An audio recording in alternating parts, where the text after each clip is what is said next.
So I think we have a bit of a theme going today. We're going to be focusing on, as we've just heard, jobs in the clean energy transition, education, and then how we actually make the transition in our homes and other buildings. So that's what we'll see going forward before our breakout sessions later today.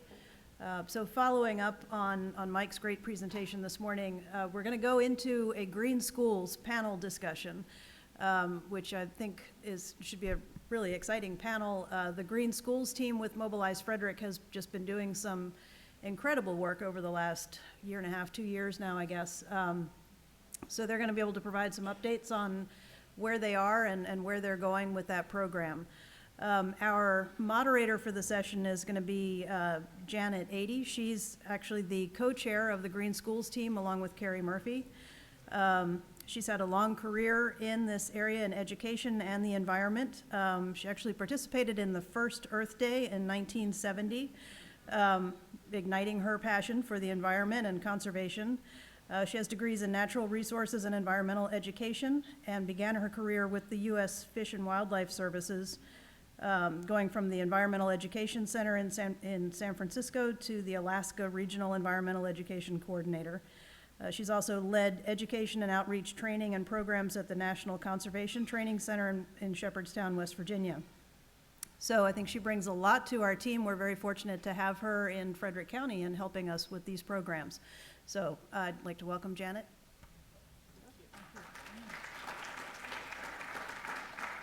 Thank you very much, Karen. Our panelists can come on in and have a seat. You don't have to hide back there.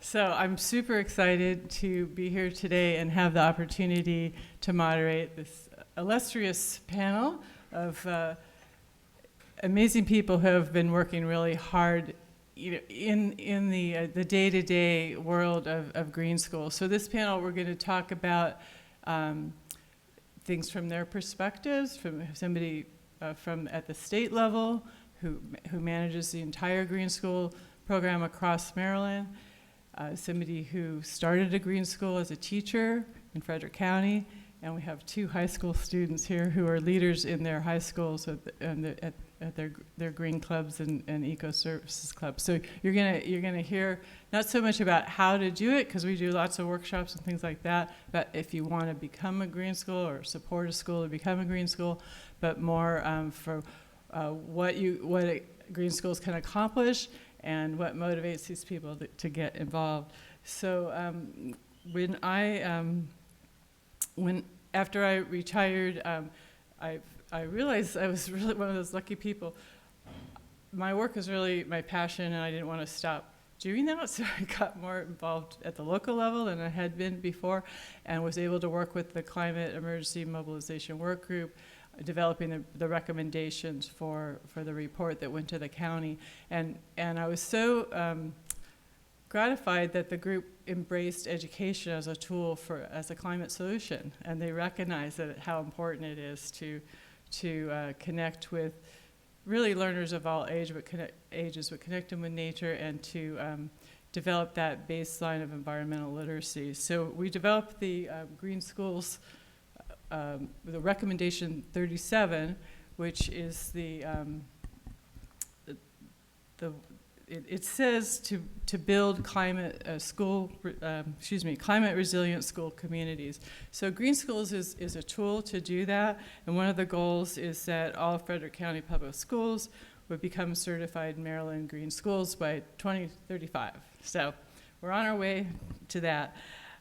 We're very lucky because we had this incredible framework that's in place at the state level for Green School. So what's a Green School?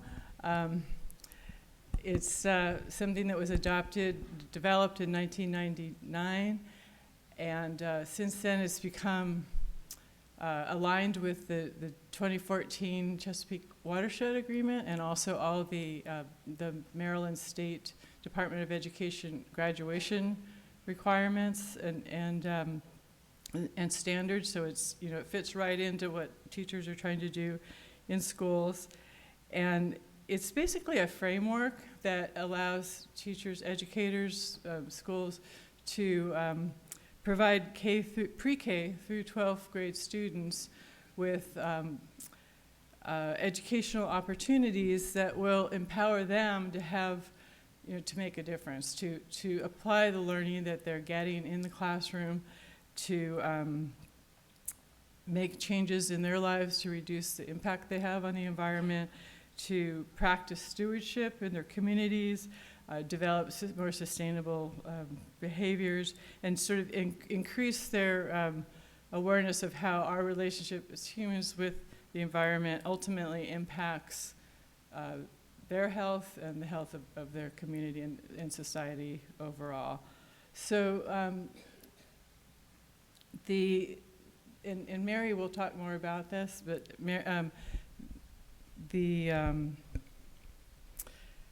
the strategies are really integrated, so a lot of hands-on kind of lessons, inquiry-based, and in its way, it goes beyond the classroom. So the things that are being taught in the classrooms are taken out into the halls of the schools, into the school grounds, the community, at home, recycling, different kinds of things like that, and in the communities, and partners, community partners are a big part of Green Schools as well.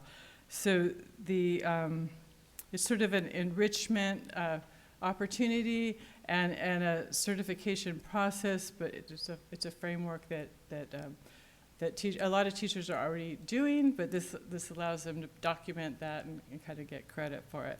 So today, again, without going into all the details of what's involved to become a Green School, because thanks to the wonderful people at Frederick County Public Schools Curriculum Office, who I know some of them are here today somewhere, we've been able to offer workshops for teachers and educators, partners who are interested in doing more of this.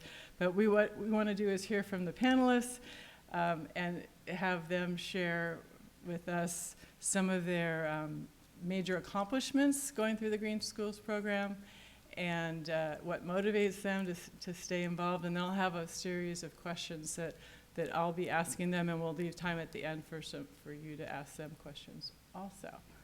Okay, so we're going to start with Mary Westlund, who is now the Associate Director of the Maryland Association of Environmental and Outdoor Education, fondly known as MAEOE.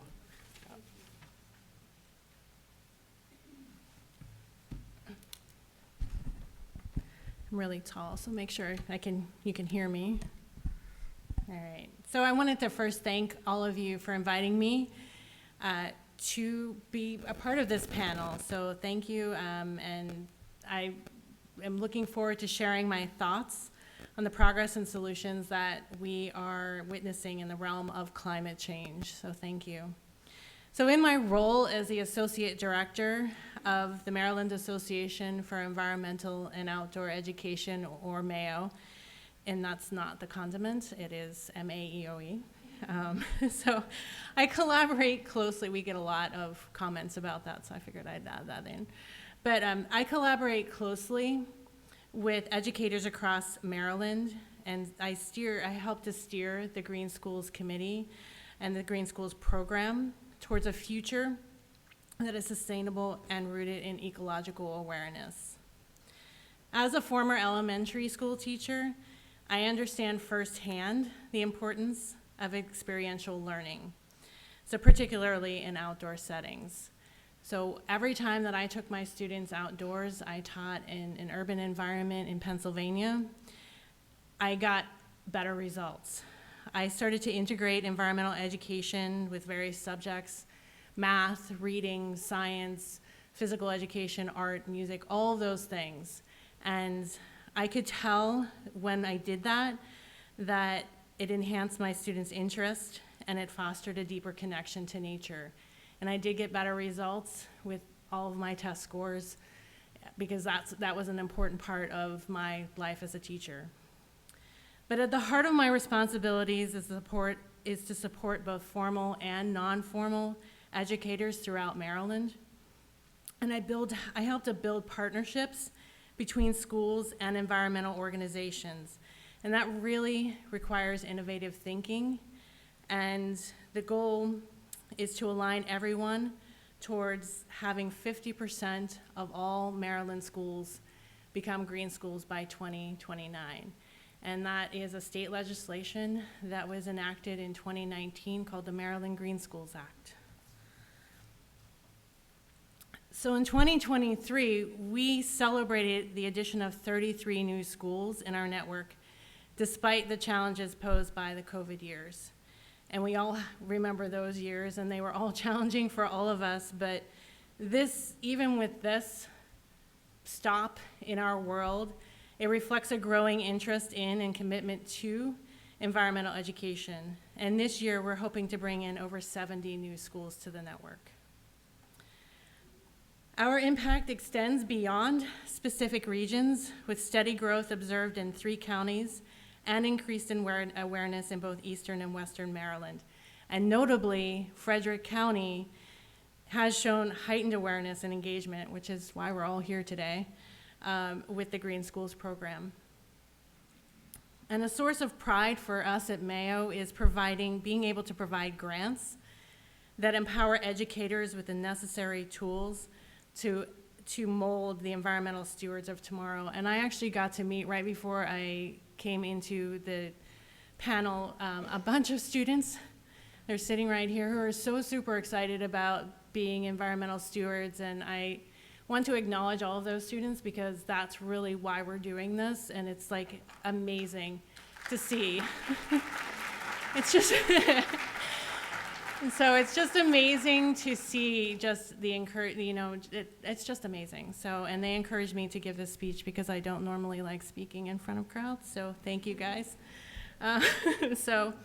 And what fuels my dedication to this journey is a passion for environmental education, a profound desire for impactful change, and a strong belief in the power of innovation and hands-on learning. And a reminder for me, and this is especially important for me, is the importance of appreciating our natural world. And this comes from a cherished memory of my parents experiencing the Pacific Ocean for the very first time in their early 60s. And I don't know if that photo actually got put into our presentation, but they were so excited. They were 60 years old and they had never been to the ocean. And from that point forward, and this was before I was in environmental education or even in education, it just inspired me to, encourage others to acknowledge and take care of the world that we live in. And that's really what prompted me to go into what I'm doing today, as my parents at 60, finding that awe in nature. So I want to give that to the students as well.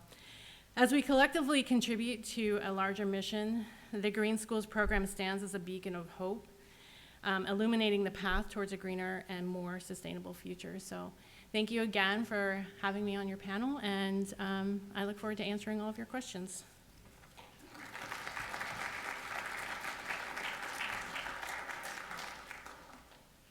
Thanks so much, Mary. So now we're going to hear from Melissa Hargreaves, who is a retired teacher from Myersville Elementary School, and she'll share her journey with us. Thank you. Good morning. As she said, I retired a few years ago, and Carrie asked that I share what inspired me to get involved in Maryland Green Schools. And the picture that I wanted to share was one of a plastic water bottle, because it began very authentically. In 2015, I became very frustrated. Every day after school, I would walk around my 5th grade classroom at the end of the day, and pick up probably 20 water bottles like this on the desk, on the floor, halfway empty, no names. So what were we doing? We would pick them up, put them in the recycling bin. And it wasn't just my classroom. This was a school-wide problem. I'm sure it's a county-wide problem also. Even though all the teachers, including myself, were putting them in the recycling bin and being good teachers, good citizens of the environment, I knew that this was not a sustainable solution to the problem. So, excuse me, I asked my administrator, and she gave me permission to work with some 5th graders, and I asked 10 5th graders. The very first year, I selected 10 5th graders who might be interested in coming up with a solution to this problem. So they began researching the hazards of plastic water bottles, and then they determined a solution. And honestly, what happened with that group of kids was magical to me as a teacher. They came in every Friday morning for an hour before school on their own time. They were more passionate about this than anything I had ever seen them do in my classroom. And they determined that we needed water bottle refilling stations. Myersville was an old school. We had the little water fountains that trickle, and you can't fill up a water bottle with that, especially kindergartners. So they went to our PTA, and the PTA was so impressed that they not only funded one water bottle refueling station, they funded 2.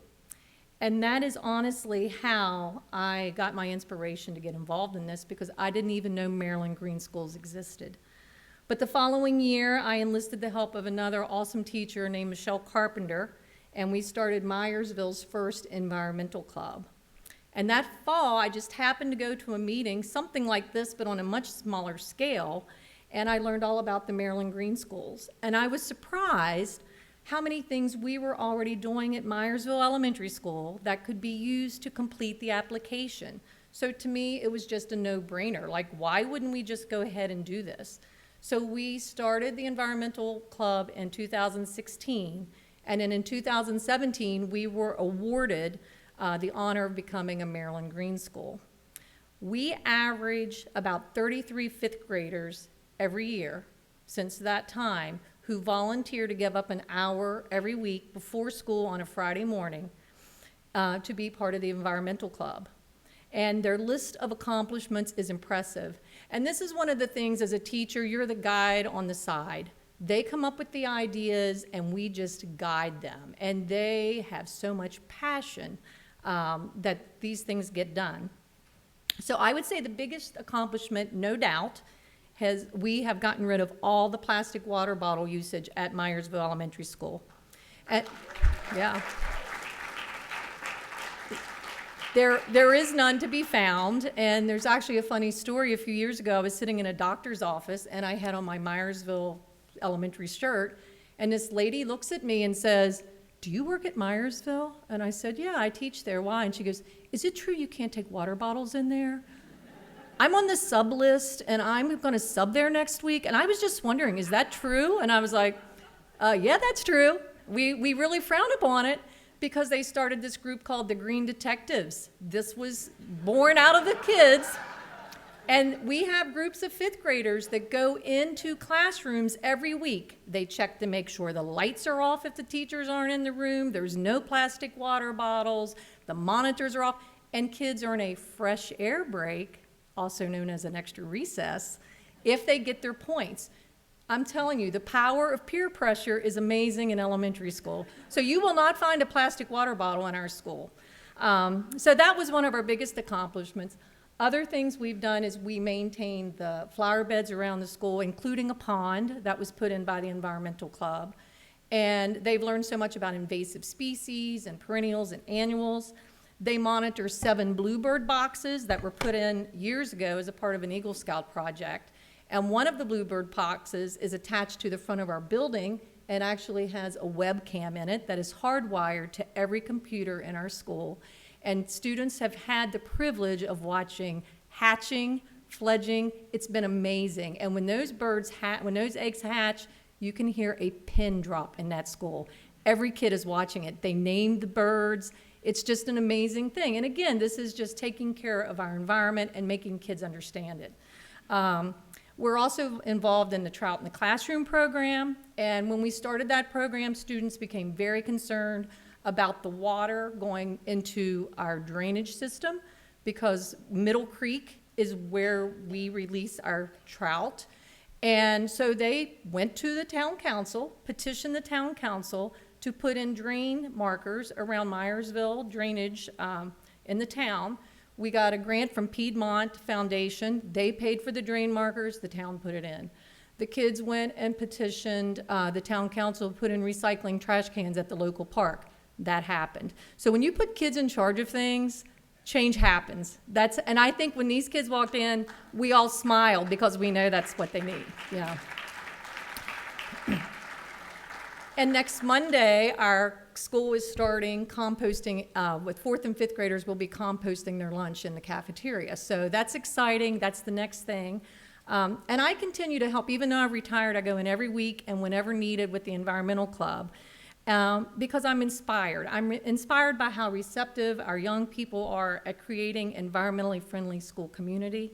And when I see them working together, I realize that they are going to be the agent for change. And when I leave there every week, I'm excited. I'm excited and I'm hopeful. And, you know, it's just authentic things that kids love and enjoy doing that they can put on that Maryland Green School application. And as she said, get credit for it. You're already doing it. It trickles out. Kids grow up. They take it home to their families and their communities. And it's just a great way to get started. So I know I'm very appreciative that we have the Maryland Green School program.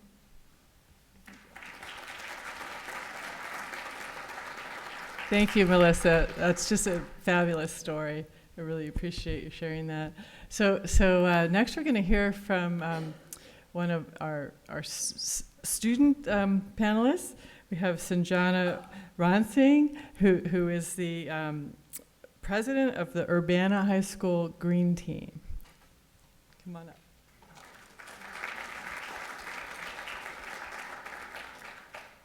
Hi, my name's Sanjana. So I'm going to start with what motivated me to start everything. So in elementary school, I didn't go to elementary school here. I went to elementary school in Canada.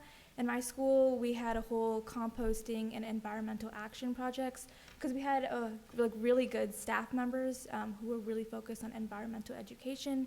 So from the beginning, I learned how to compost from elementary school, and that's something we just carried on. And also we had tree plantings and stuff like that. So when I came to Urbana High School, I was inspired to join our high school green team, except that was the year that it was COVID, so I started high school in 2020. And so I joined the virtual Urbana High School green team, and it was pretty sad. I mean, we did a lot of virtual events. I think the one big thing we did was this, it was called like Columbia University Eco Reps, which was like this environmental kind of activity that you could do with all schools centered around this program at Columbia University. And it was a virtual event. But starting from 10th grade was when everything picked up. So I started working with Mr. Richardson, who's sitting in the crowd, and also our amazing environmental teacher, Mrs. McCook. And so as the president of Urbana High School, we have a very kind of strict organization of how we run things. So we have committees. So we have our composting committee, we have our recycling committee, which is in charge of classroom and Trex recycling. And then we have schoolyard habitats, and then we have the social media group, and then finally we have political action. So in terms of our major accomplishments, our forefront goal is composting and waste diversion. And so that's kind of our waste diversion system. So we have a trash bin, a recycling bin, a compost bin, and a liquids bin. And so we have these stationed around about 5 or 6 stations in each lunch shift. And so right now what we're doing is we have something called compost coaches. So we taught students how to properly compost, and what they do is near the end of their shift, about like 15 minutes of their last 15 minutes of the lunch shift, they'll put on their green vests and they'll walk around these stations and they'll help the students at each lunch table kind of compost their food and everything. And so that's something we started back in like 2022, but especially with our past week, we were doing something called our Green Week for our green celebration, which happened yesterday. And so leading up to the week, we had a huge composting waste sort. So we took all the trash from the previous day, so we did this on Tuesday afternoon. So we took all the trash and all the compost and all the liquids, and we weighed everything. And then we had about 45 or so students come, and we sorted through all the trash and the liquids and everything, and then we weighed everything. And so once we did that, we certified them as compost coaches. So for this past week, we've had all these students during their different lunch shifts put on their vests and come clean up everything. And then another thing that we're doing is classroom recycling. So our custodians are the ones who actually collect the recycling, but the problem is because there's a fine if they improperly recycle, most of the recycling actually goes into the trash. So they take all the recycling and they put it right into the trash. And so what we started is me and another student I have a free block at school during my first and second semester. So every Thursday and Friday of every week, I go and help with another student to collect the recycling from every single classroom of the school. And so on Thursdays, we do everything upstairs, and on Fridays, we do everything downstairs. And then once we collect everything, because they come in these black bags, we dump everything into the dumpsters ourselves, and then we weigh everything, and then we sort it out. And then the last thing we have is Trex recycling. And so Trex is non-recyclable material, so like plastic bags, ice bags, grocery bags, and so we have these collected in this huge box in our environmental science teacher's classroom. And so we weigh these stuff, and then we deposit it at grocery stores. So there's a local store right next to Urbana Giant, which collects it. We also have Food Lion, Walmart, and everything that we go and drop it off at. And so the forefront goal of Urbana High School is once I graduate, our primary goal is educating underclassmen. And so right now we have a lot of seniors and juniors, but we're trying to get more underclassmen. And so our primary goal right now is trying to find ways to get more participation. And so that was the whole goal of our green celebration. So we had on Friday, yesterday, we had different tables. So we had this huge compost pledge, which is something we do every year. So we put up this huge brown piece of paper, and then we have all the students, or as many students as we can during the lunch shift, sign hands with their names on it as a compost pledge. And then once they pledge, during their classrooms or everything, we'll come and ask them to help out. And so that's something that Mrs. McCook and I'm working on. And also, as we work on our Green School application, we're trying to do other small things. So with our schoolyard habitats committee group, we're doing campus cleanups, which is something we do during the spring and also during the fall and winter before fall and winter sports. And also we have pollinator gardens, which we haven't started yet, but that's something we're trying to start in the spring. And so overall, Urbana High School, I think we've done a really good job in working with our Green School application, because this is our renewal year, because we originally got our Green School application completed in 2020, so this is the year we're renewing everything.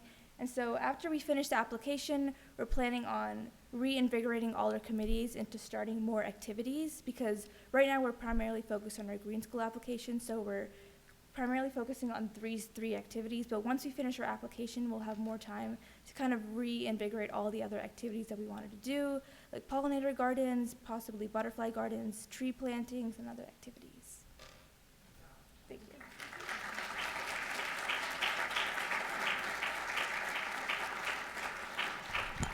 Pretty amazing. Yeah. I'm getting more and more inspired. So Zoey Dimitriou from Frederick High School, she's president of their ecosystems just comes off my tongue, eco-services club there, and they've also recently become a Maryland Green School. Zoey.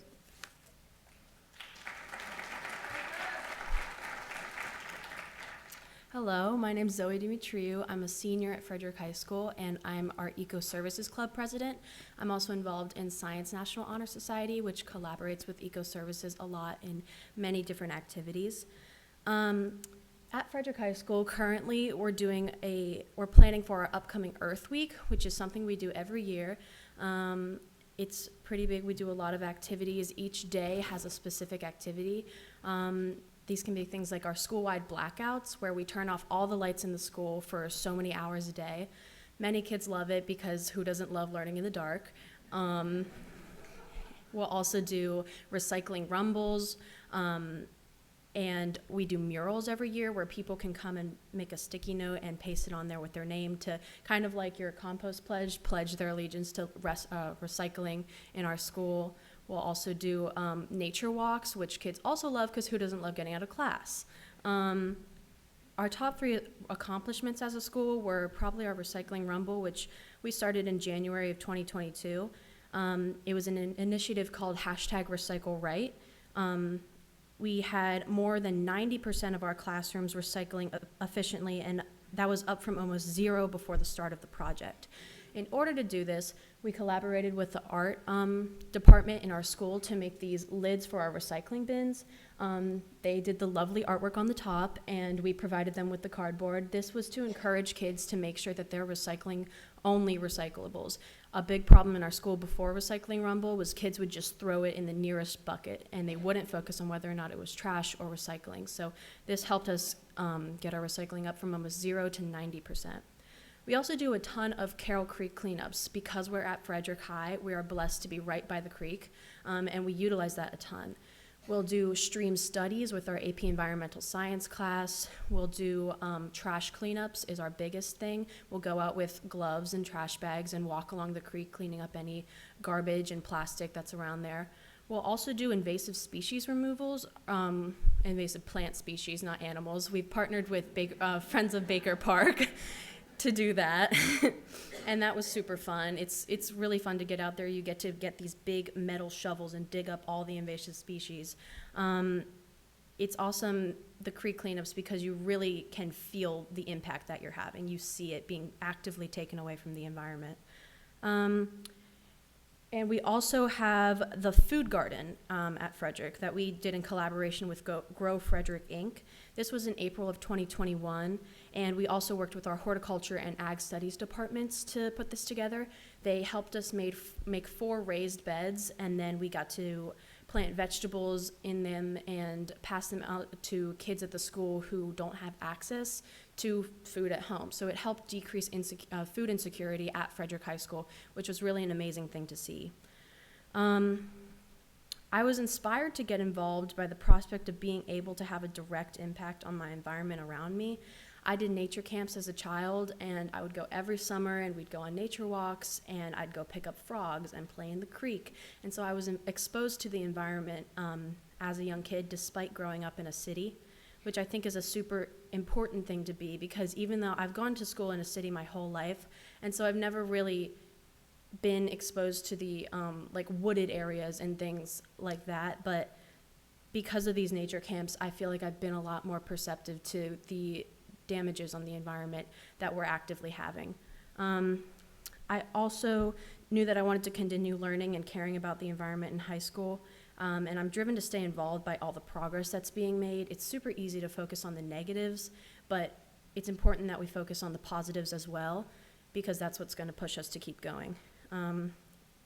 It's good to see real impactful changes for the better happening, because that's what's truly inspiring. Thank you.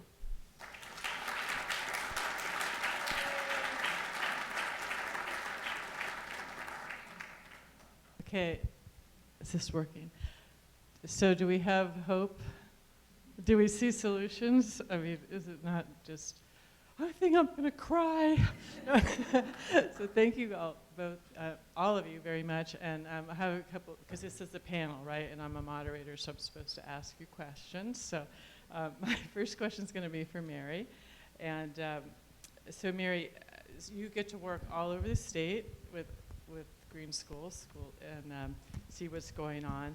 And I was wondering if you could share with everybody some of the success stories, examples of how Green Schools in the community has made an impact on the environment of the community. All right.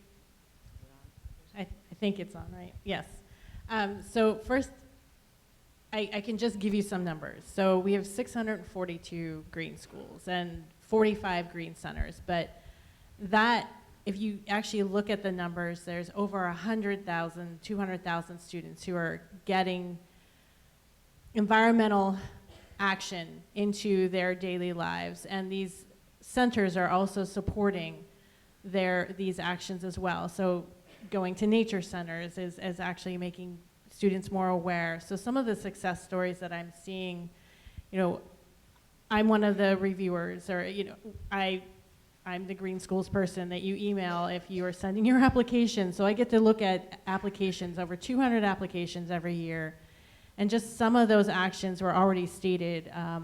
So there's recycling happening, there's composting happening, there's students actually speaking in front of board of directors, school board of directors, there's students speaking in front of legislation in Annapolis.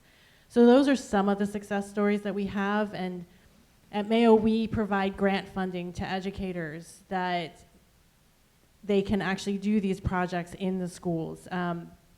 We're giving out $40,000 worth of money to educators to support the green teams that both students were talking about that they're on. We're giving out, we've had $70,000, actually $70,000 worth of student action money given to schools throughout Maryland, so that the students can facilitate these changes. And these are student action projects. These are not teachers saying, we're going to do this. It's the teacher saying, okay, students, what do you want to do? And they're coming up with the plans. And we're seeing these photos of the students leading these actions throughout the state. And it's just amazing. I mean, I wish I had like all of the pictures and all of the applications, because you can really see what's happening in the schools across the state if you look at those applications, and you're filled with hope. I do a lot of paperwork, and this is coming up right now is our Green Schools application process, and the schools are going to be turning in those applications in about a month. And you know, if any of you work in front of a computer all day and you're like, okay, I'm tired of doing paperwork, and then you open these applications, that's really just the exciting part of my job. So hopefully that answers your question. Yeah. And you too could review Green School applications, by the way. There's a scan on our table if you would like to find out what we're actually doing. We do need reviewers. You can have that. You can get that same. I'm not going to plug that right now. So. Okay. So Melissa, talk about the impact that being a Green School had for you at Myersville. So impact on you as a teacher, your teaching, the students learning, the whole school, the community. Well, when I taught 5th grade, I was the science teacher. We had departmentalization then, and so I was fortunate enough to teach science to all the 5th graders. And Myersville's a small school, so we're talking maybe 90 to 100 kids. But those were the same kids in the environmental club. So I got to see their behavior and their work when we did something that was purpose-driven for the environmental club and something that was assigned in the classroom that maybe wasn't as purpose-driven. And I will tell you, I had many kids, if I were to say, okay, we're going to be presenting to the town council, you need to persuade them.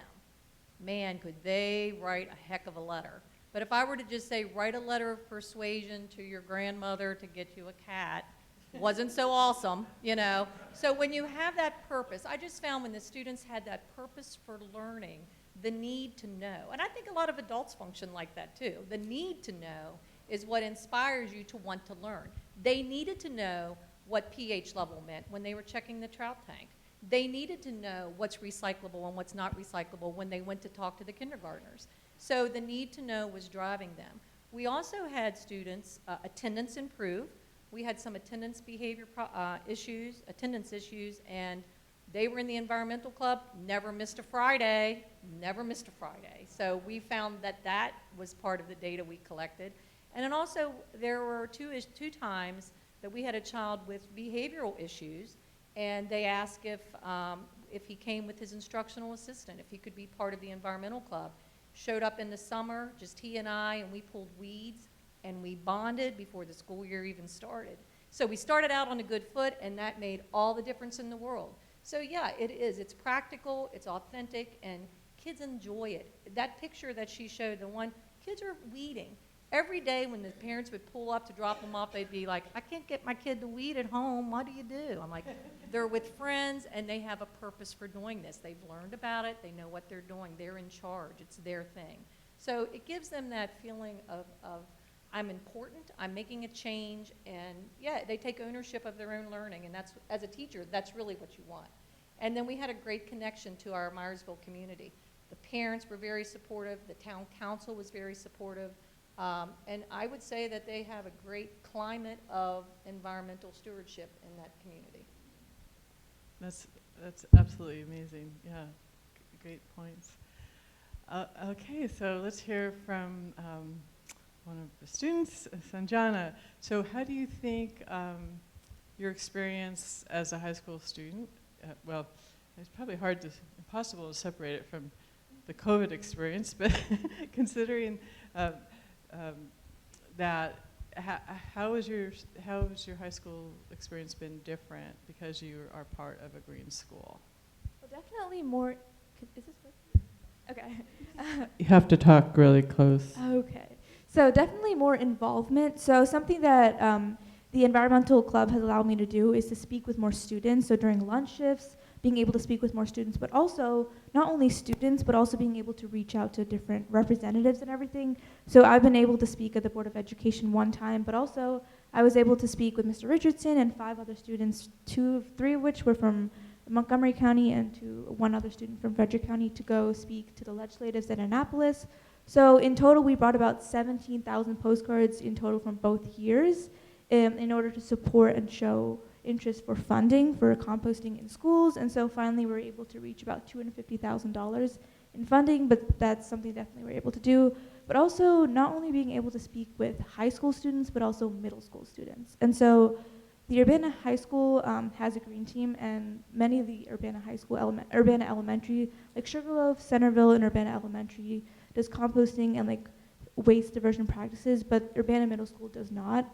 And so something that I tried to do was to get support from the students, because the middle school principal did not want us to start composting. He said that it was a violation for COVID and everything, even though that's not really something you can say anymore, considering we do composting at high school and elementary school in these years. And so I started a green team at Urbana Middle School, and so I tried to get like participation from the school from there.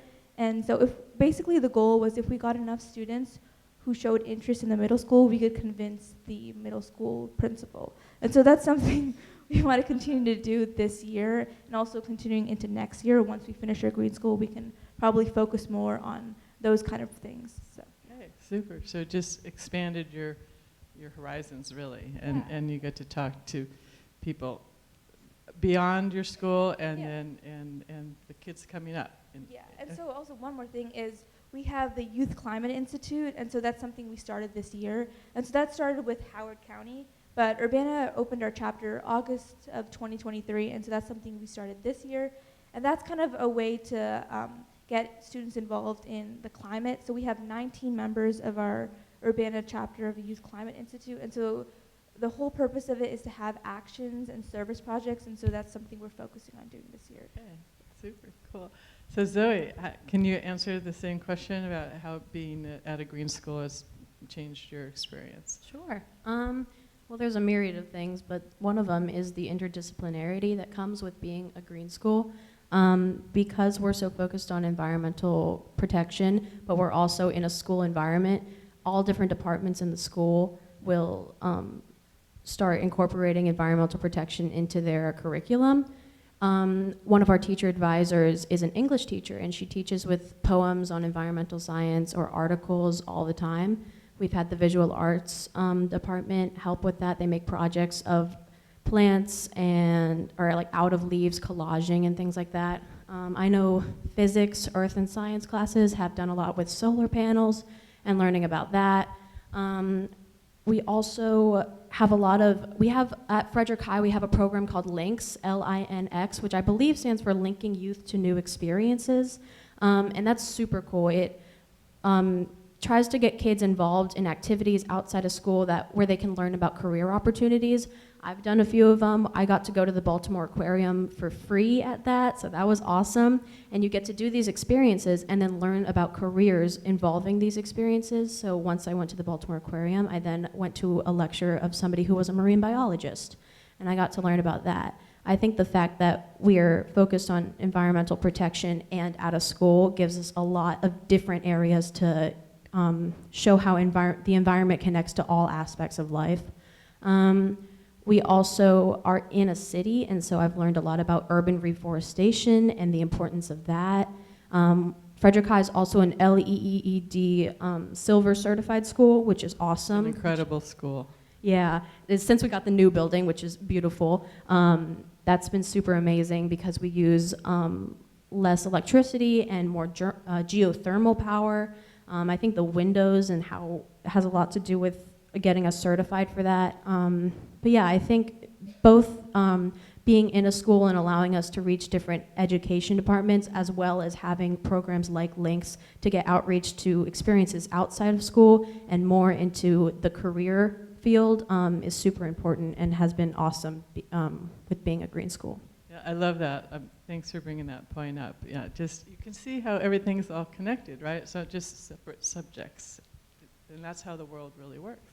Okay, so Mary, again, getting back to your perspective from statewide, what do you see as key factors of success for other school districts in Maryland that are trying to, that have made, some district, many districts, she can tell you how many, have 100% of their schools as green schools. We do have one or two that have 100% and a few that are close to 100%, but in those districts, the biggest success comes from the support from the Board of Education, from the administrators, from the principals, and getting that buy-in. Several of the districts have a climate action plan, and part of that climate action plan, the Green Schools is written into that plan. And then just getting that buy-in kind of goes down the line. If you have the buy-in from your higher level people who are making decisions in curriculum, in the schools, then you have the buy-in from the teachers.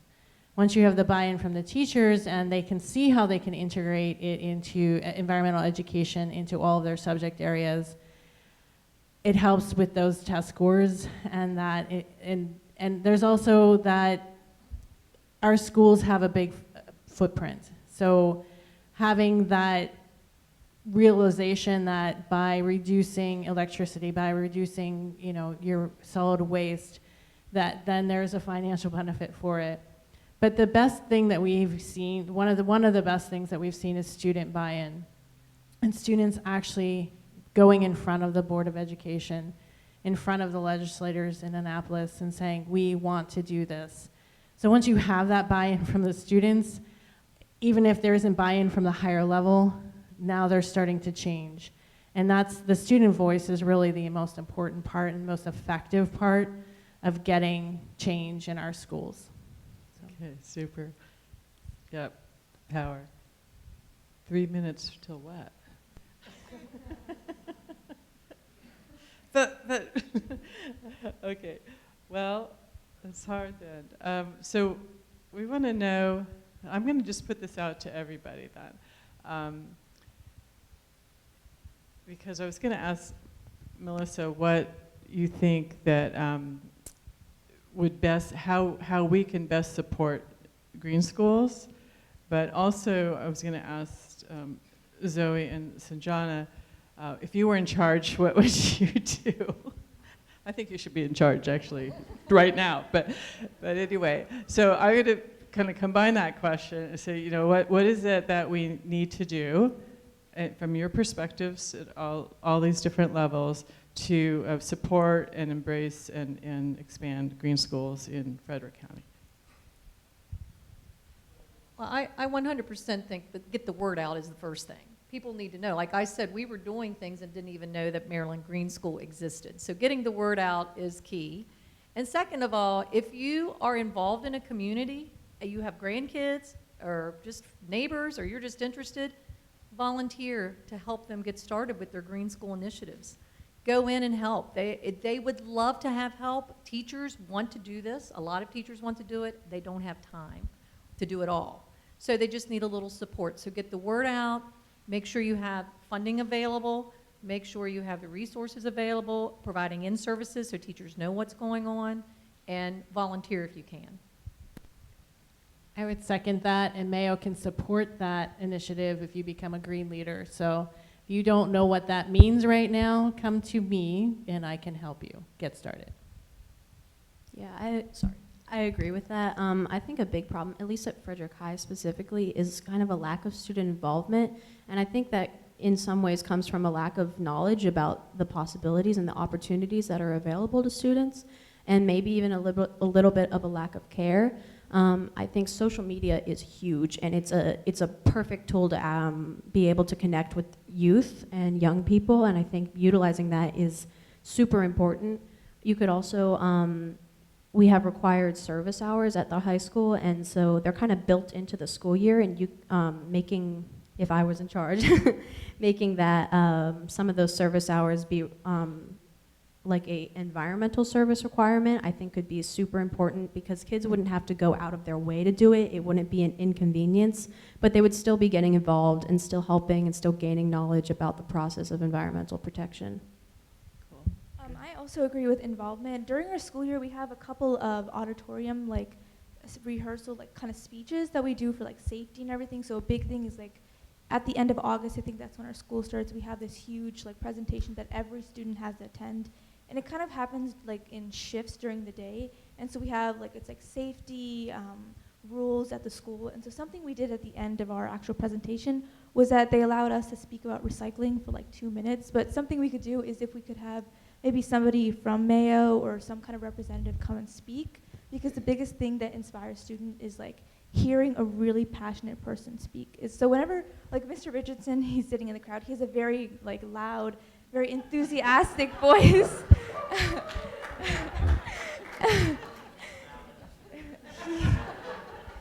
He actually came to our green team and he spoke, and everybody was like very passionately listening to him speak. And literally like the minute he left, we had so many people come up to him and speak to him. And every like club meeting after that, there were so many more people who were involved just because they were inspired by his voice. And so something like that would be really inspiring. Okay, excellent.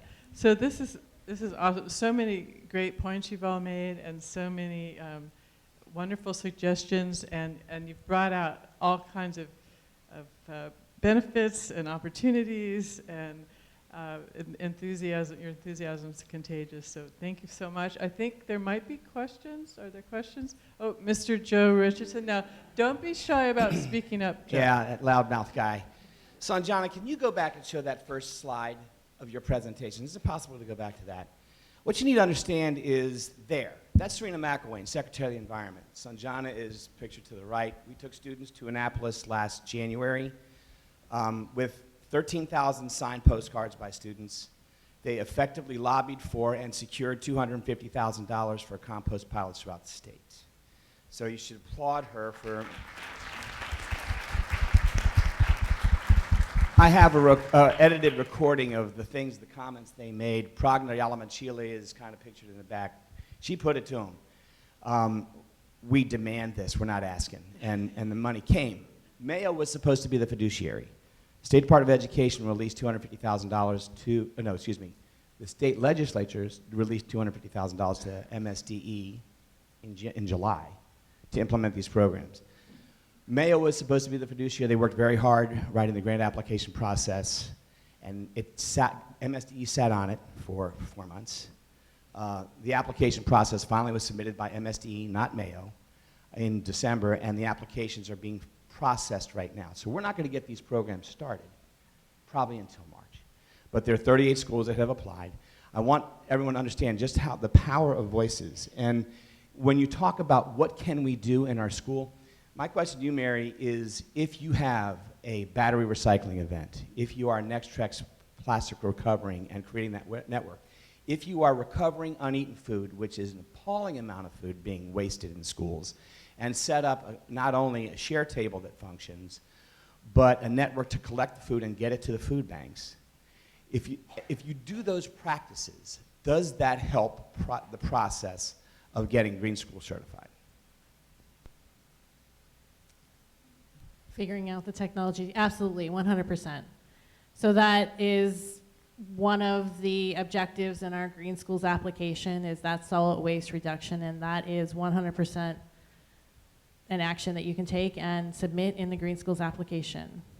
Yep, along with all of those student actions, along with the educational component of students understanding, incorporating that into your classroom, and creating partnerships with people in the community. So there's 3 different ways that can count towards an application. Real quick, there's one other piece of legislation before. It is SB 56, Food Waste, Solid Waste Reduction, Grants, Funds, and Surcharges. That's a bill before the legislature now. That's going to come in companionship with the $250,000 that was submitted, so we encourage you to support that and get every school in the state to start diverting waste from the cafeterias.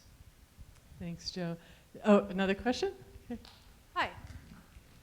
As a sustainability professional, I've been doing some green jobs benchmarking. It's estimated that any employee with at least one green skill has a 30% chance of getting hired over the average median employee. I absolutely love this program. I have heard of it before. I'm not super familiar with it. When I think of sustainability, I think of environment, I think of waste management, I think of water stewardship, energy efficiency and greenhouse gas emissions. I heard a lot of great things happening on the environment and waste management side. Is this program considering, or does it already touch the energy efficiency side, or starting to teach students about greenhouse gas emissions, making those connections, leading to those good green jobs we talked about earlier? Thank you. Do you want me? I can answer that. So yes, as part of the Green Schools program, our first objective deals with, or not deals with, wrong word, but is focused on what the schools can do to reduce. So it's a school-wide initiative. So how can you reduce those gases? What energy efficiency are you putting into the classrooms? How are you managing your waste? So all those things are at the higher level, so the district-wide level, and how you're reducing that. And that is one of our focuses for getting administrators and the Board of Education to understand that this is actually a benefit for your school. And in correlation to that, there is that education component. So we are trying to integrate more environmental education into each subject area. And MAEOE also has a focus on green careers and environmental careers, and we've been writing several different grants. We will have, by the end of this school year, 4 different green career events throughout the state, inviting students, high school and middle school, because that's where you're really starting to see that interest, is that middle school level, to hear about different green careers and how that can impact what they're actually studying in school and what they're actually teaching in school. So it does, so we're dealing with everything that you just said, succinctly, but we can talk more. And I'd like to say on an elementary level, Myersville a couple years ago did Idle-Free Maryland, and we asked bus drivers to turn their buses off while they sat and waited. We asked parents when they're waiting in the pickup line to turn off their cars, and we stood out, and the kids stood out there with signs, and people got bumper stickers that said, "Please to be idle-free." And that was an initiative we had a couple years ago. We need to revisit it because people forget, but we did that, so. In 2020, when we first started our Green School application, one of the projects we did was no idle signs. So we had, I think, 3 or 4 students that walked around. We have like 3 entrances to our school. We have the auditorium, the gym entrance, and then 1 more entrance. And we had about 3 students wearing this green vest that I was talking about before. And they walked around to each car and just told them to turn it off. Because it takes like 15 minutes just to get to the front, like it's so long, so yeah. Okay, Carrie's giving me the 1-minute sign, and oh, we have another question. We have to hear from Ms. So This when person. you said hosting field trips, what type of field trips are you going to give to the different schools? What kind of field trips are we going to get so we can That's for me. So we do give transportation grants, so field experiences. So any field experience that is environmentally focused, we give money for that. And that is one of our biggest funding initiatives right now. We probably had $100,000 worth of funding given out in the past 2 years for students to take trips to environmental organizations within the state of Maryland. So it's not just within like a 20-mile radius. So if you have an interest, talk to your teachers, have them apply for a grant. Where do you want to go? Yeah. Where did you want to go?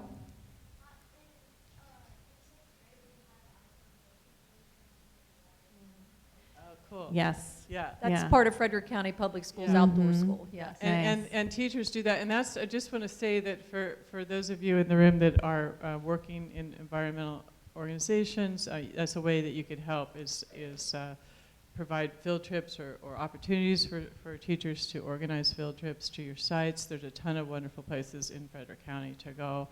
And if you want to get involved more in this, and as Melissa pointed out, you know, some of this stuff, it's a pretty easy lift, but if you're a very busy teacher, you know, even 5 minutes of help, you know, making a phone call to a place for a field trip or something like that.